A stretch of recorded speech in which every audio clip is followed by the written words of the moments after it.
नमस्कार ओडिशा डिम्पल ताजा खबर को आपण मानक ढेर सारा स्वागत। आज ताजा खबर हेडलाइन हो कि केमिति प्रबल ठंडा होता आम गरमा गरम माछ बेसर सहित उषुना पखाल खाई परिबा।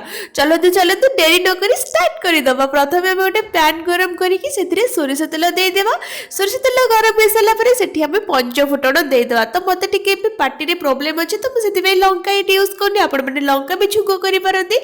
आप चुन चुन करके काटिकी रखिदिबा पियाज आ टमाटो देदेबे आ सेटा टिके सॉफ्ट ब्राउन कलर हो गले आपण सेतरे कोन कर देबे ना काश्मीर चिली पाउडर को ऐड कर देबे।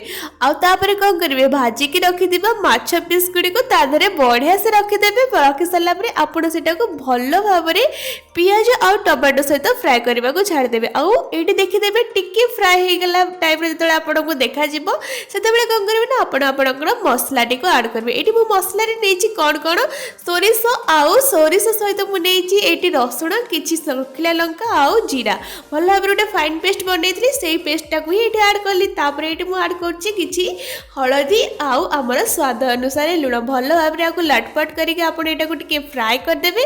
आउ टिके हल्का 4-5 चम्मच आपण एठी कोन करिवे ना छोट स्पून ने 4-5 चम्मच आपण कोन करिवे ना एठी पानी ऐड कर दे काहे कि ना मसलाटा जोटा भल भाबरे माछ भितर को भी जीवा दरकार।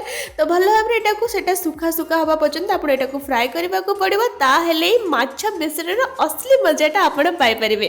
तो बस एठी मोर माछ बेसर ऑलमोस्ट रेडी हो जाइछि। आ एपटे मो मम्मी बने देछि सजना छुई आ आलू को भी बढ़िया से बेसर दे भाजी देछि। आ पखाळ भात से तो एटा तो स्वर्गीय आनंद आ कोन कहबी।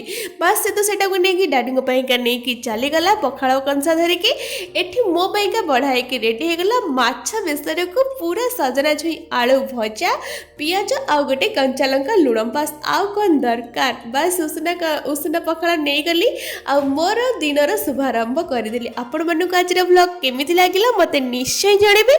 जदि वीडियोटी भल लागि थाए देन वीडियो को लाइक करी चैनल को तुरंत सब्सक्राइब कर दियंतु। आसीबी आ गोटे फ्रेश न्यू वीडियो नेके सेति पर्यंत रहिली। जय जगन्नाथ।